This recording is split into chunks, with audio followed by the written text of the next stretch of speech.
อต้อนรับท่านเข้าสู่วิดีโอแนะนำการสร้างเอกสารประเภท PDF ซึ่งในภาษาอังกฤษแม่น Portable Document Format เป็นเอกสารประเภทมาตรฐานที่ใช้ส่งในระบบออนไลน์และในสื่อสิ่งพิมพ์ทั้งหลายในยุคปัจจุบันโดยทั่วไปแล้วผู้ใช้ Microsoft Word ส่วนใหญ่แม่นยังเข้าใจว่าการสร้างเอกสาร PDF แม่นจำเป็นต้องติดตั้งซอฟต์แวร์ค่าย Adobe เพิ่มเติมจึงจะสามารถสร้างเอกสารประเภทนี้ได้แต่ในความเป็นจริงนับตั้งแต่ Word เวอร์ชัน 2007 เป็นต้นมาแม่นกะตอบสนองการสร้างเอกสารประเภทนี้ภายในตัวซึ่งสามารถให้ผู้ใช้มีความสะดวกและสร้างเอกสารประเภทนี้ได้อย่างว่องไว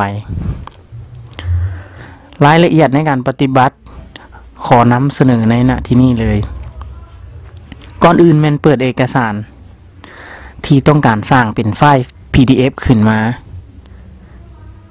เลื่อนเมาส์ไปกดที่ปุ่ม Office เลื่อนเมาส์ไปที่ Save As จากนั้นเลื่อนไปที่ PDF or XPS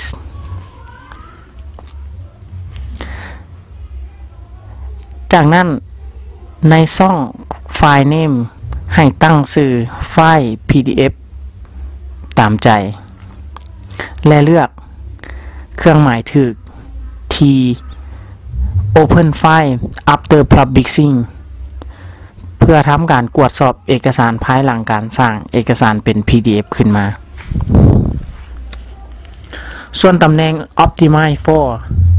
แม่นให้เลือก Standard Publishing Online and Printing